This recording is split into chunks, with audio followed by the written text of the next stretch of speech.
Aujourd'hui, j'ai une astuce à vous partager en matière de trading de crypto-monnaie. Cette technique vous permettra de maximiser vos rendements et de limiter vos pertes. Avez-vous déjà entendu parler de stop loss et take profit? Aujourd'hui, ils seront à l'ordre du jour. Avant de passer à la phase pratique, je vais vous expliquer ça en français facile, de façon terre à terre, comme on le dit. Stop loss signifie j'arrête de perdre. Take profit signifie j'arrête de gagner. On est bon? Prenons un exemple théorique avec le BNB, la crypto de Binance. Supposons que vous preniez une position en achat, en trading futur de Binance, avec le BNB. Et lorsque vous prenez position, la valeur du BNB est à 600. Cela signifie que si le BNB dépasse les 600, vous êtes gagnant. C'est super. Mais si le BNB descend, vous êtes perdant parce que vous avez pris une position achat en trading futur. Je rappelle encore que un bon trader, il fait beaucoup d'analyses. Il est patient et il est beaucoup objectif. Il sait à quel moment sortir, il sait à quel moment rentrer.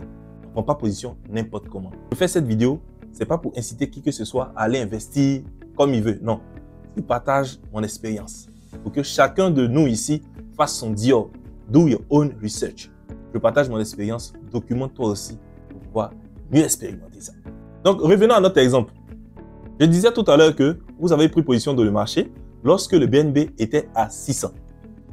Et si le BNB passe à 700, vous êtes gagnant. Si ça descend en dessous de 600, vous êtes perdant. Supposons que vous définissez un stop loss à 580. Effectivement, si la courbe descend de 600 à 580, automatiquement, vous sortez de la position. Vous ne perdez que ce que vous avez investi dans cette tranche-là, pas plus. Donc, même si ça descend à 570, à 500, à 300, à combien, vous ne perdez plus.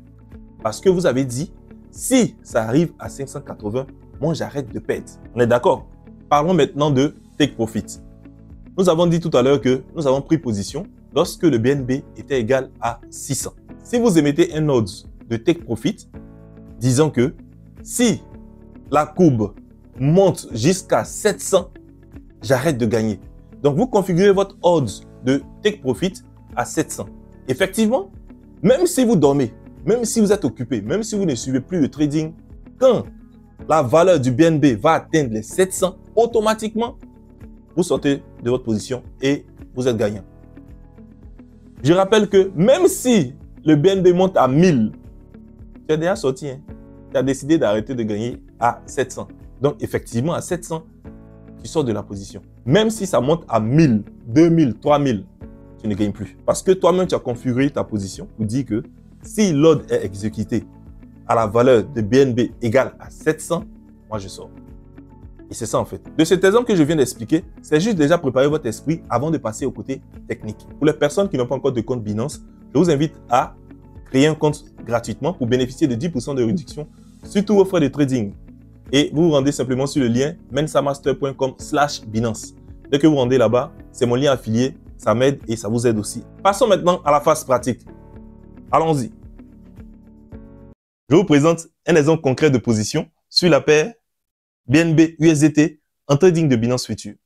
J'ai pris une position achat. Pour configurer un stop loss ou take profit, cliquez simplement sur le bouton TPSL. Une fenêtre s'affiche. Sur le premier onglet TPSL, vous avez la possibilité de définir vous-même le prix de déclenchement ou le gain en question ou renseigner les autres paramètres qui sont affichés là, tels que le prix du marché, gain, perte, le pourcentage, c'est à vous de voir. Dans le deuxième onglet, position TPSL, c'est celui-là même que j'utilise beaucoup parce qu'il est simple, il est pratique. Bon, ça dépend, hein, chacun a ses objectifs. Mais pour moi, c'est très pratique, c'est très simple. Là, vous renseignez simplement la valeur à laquelle doit s'exécuter votre ordre ou le gain que vous voulez gagner ou la perte pour limiter en fait. Ou le niveau en fait auquel vous souhaiterez que cet ordre-là s'exécute si ça atteint cette valeur-là. C'est simple, c'est pratique, il n'y a pas trop d'embrouille. Dans le troisième onglet, Trailing Stop, lui, vous pouvez le paramétrer en fonction des mouvements du marché. Bon, ça demande encore une certaine expertise, ça dépend. Pour un débutant, il ne va pas bien comprendre le truc. Mais l'idée générale, en fait, c'est pour vous dire que ces trois onglets que vous voyez vous permettent de pouvoir configurer à quel moment vous gagnez, à quel moment vous perdez, vous stoppez. Ça dépend de vous maintenant. Donc, ces trois onglets qui sont là, je parle de façon générale, mais on va prendre le cas de 1, celui que je préfère le plus, position TPSL. Et là, on va faire un cas pratique. Analysons un peu la stratégie que j'ai mis en place là. Ça signifie que si je gagne 2 USDT ou si le prix repère est égal à 701,40, j'arrête de gagner. Il enlève mon pied dedans doucement. Même si le BNB monte jusqu'à 800, moi, je ne gagne plus. C'est ce que moi, je veux. C'est ce que j'ai configuré. Et ça, c'est pour cet exemple. Je n'ai pas dit de faire la même chose. Non, c'est pas ce que j'ai dit. J'ai dit, dans le cas concret où j'ai pris cet exemple, où j'ai pris position devant vous, c'est un exemple que je suis en train de donner. Donc, moi, j'ai configuré pour 2. Si ça atteint cette valeur-là, je suis bien. Et puis, je sors. Et en stop loss, j'ai configuré de la manière suivante. Si je perds un USDT ou si la valeur du BNB, le prix repère, je lui ai dit, atteint 641,40, j'arrête de perdre. J'enlève mon pied dedans. C'est ce que ça signifie. Une fois c'est bon, on clique simplement sur confirmer. Automatiquement, les 2 ordres que je viens de mettre vont se classer dans l'onglet ordre ouvert. Et je rappelle que vous avez la possibilité d'annuler. Ça dépend de vous. C'est à votre convenance. Je prends un exemple simple. Dans quelles conditions je peux annuler l'ordre? On a configuré notre take profit lorsque la valeur du BNB serait égale à 701,40. Mais à supposer que je suis en direct, je suis en live et je vois la courbe en train de monter, monter, monter. Et ça atteint peut-être 699, 700. Je vais, j'annule l'ordre. Peut-être ça va monter jusqu'à 750, 800. Donc, quand vous êtes en direct, que certaines situations changent, vous pouvez annuler l'ordre. Et puis, vous-même, vous supervisez en direct.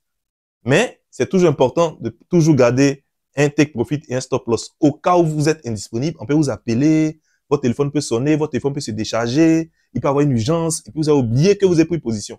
Donc, en ce moment-là, c'est là que tu te rappelles que stop loss et take profit, ça fait du bien. Actuellement, je fais un gain de 0,41 USDT. Comme vous pouvez le constater. Ça, c'est parce que ça respecte ma position. J'avais dit une position achat. Achat, ça veut dire ça monte. Donc, la valeur du BNB à laquelle je suis rentré a dépassé. Donc, tant que ça augmente, moi, je fais des gains. Mais si ça baisse, je fais des pertes. Et comme actuellement, je gagne 0,41, j'ai dit si ça arrive à 2 USDT, il enlève mon pied dedans.